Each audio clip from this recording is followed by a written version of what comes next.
হাতে সময় না থাকলে সকালের জলখাবারে বা সন্ধ্যার জলখাবারে কিন্তু এই চটজলদি রেসিপিটা খুব কম উপকরণে কম সময়ে কিন্তু বানানো যায়। দেখতে পেয়েছো বন্ধুরা কত সুন্দর হয়েছে।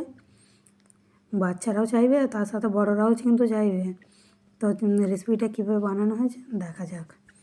তাহলে বানানোর জন্যই প্রথমে ময়দা নিয়ে নিয়েছি, পরিমাণ মতো নুন দিয়ে দিয়েছি, এবার তেল দিয়ে দিচ্ছি, সাদা তেল। এটাকে ভালো করে আমি মিশিয়ে নেব যাতে তেল ও নুন সব উপকরণটাই ময়দার মধ্যে মিশে যায়। তো বন্ধুরা আমার ভিডিওটি যে যেখান থেকে দেখছো চ্যানেলটিকে সাবস্ক্রাইব করে দেওয়ার অনুরোধ রইল। এবারে আমি একটু একটু করে জল দিয়ে এটাকে আমি একটা ডো বানিয়ে নেব। এটা কিন্তু খুব শক্ত করে করবো না, এটাকে একটু নরম করেই মাখাবো।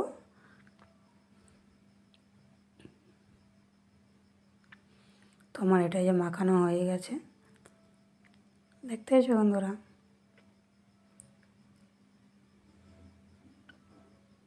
মেখে নিয়েছি, এবার এটাকে আমি ঢাকা দিয়ে রেখে দেবো।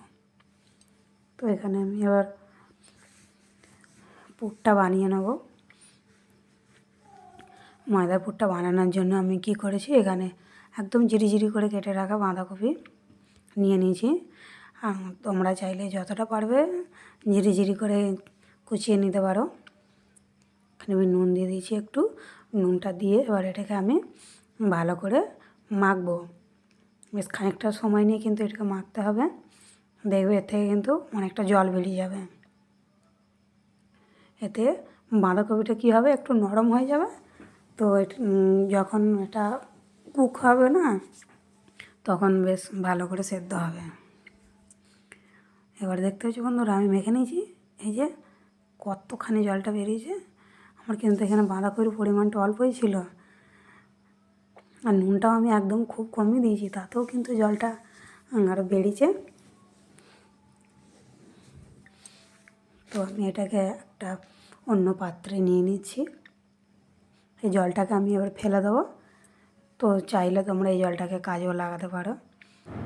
তো এখানে আমি সব মশলাগুলো দিয়ে দিচ্ছি, কুচানো কাঁচা লঙ্কা, জিরি করে কুচানো পেঁয়াজ দিয়ে দিয়েছি, ধনে পাতা কুচিও দিয়ে দিয়েছি, এখানে একটু আদাকে কুড়ে দিয়েছি। তো তোমরা চাইলে এখানে থেতো করেও দিতে পারো বা বেটেও দিতে পারো। এখানে আমি একটু নুন দিয়ে দিয়েছি, সামান্য লঙ্কার গুঁড়ো দিয়েছি, জিরের গুঁড়ো দিয়েছি, আর ধনের গুঁড়ো দিয়ে দেবো, এবং গরম মশলা দিয়ে দিচ্ছি। এবার এই সব উপকরণগুলোকে আমি ভালোভাবে কপিটার সাথে মাখিয়ে নেব। এখানে তোমরা যে যেমন ঝাল খাবে সেই অনুযায়ী কিন্তু লঙ্কাটা দেবে। আর এখানে নুনটা আমি দ্বিতীয়বার দিয়েছি, কারণ প্রথমে আমি যখন নুনটা দিয়ে বাঁধাকপিটা মাখছিলাম তখন আমার নুনটা পরিমাণটা কম ছিল বলে, যার জন্য আমি আবারও এখানে কিন্তু নুনটা একটু দিয়েছি। তো আমি এবারে ময়দাটাকে আর একটু ভালো করে মেখে নিয়েছি। মেখে নিয়ে এবারে আমি লেচি কেটে নিচ্ছি।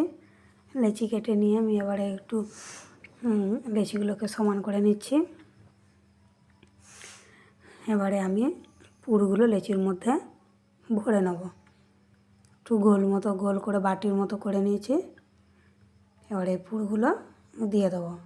এতে কিন্তু পুর একটু পরিমাণ মতোই দিতে হবে, যে মুখে ভালো লাগবে বলে যে একটু বেশি করে দেবো ওটি কিন্তু করলে হবে না, কারণ এটা বেলবার সময় কিন্তু ফেটে যেতে পারে। ঠিক আছে, ফেটে কিন্তু সব মশলা বেরিয়ে যাবে, যার জন্য দেখে শুনে কিন্তু দিতে হবে। তো এক এক করে আমার সব মশলাগুলো পুরটা ভরা হয়ে গেছে। এবারে আমি একটু বেলে নেব।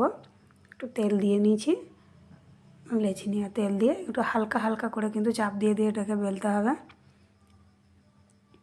দেখতেই পাচ্ছ আমি কিন্তু খুব বেশি চাপ দিইনি, আর এটা কিন্তু একটু মোটা করেই বেলতে হবে। ঠিক আছে, এই যে দেখেই বোঝা যাচ্ছে।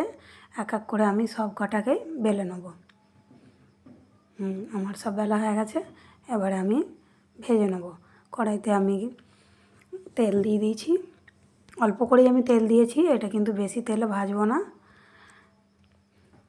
আমি এবারে দিয়ে দিয়েছি একটা লেচিকে, বেলা লেচি।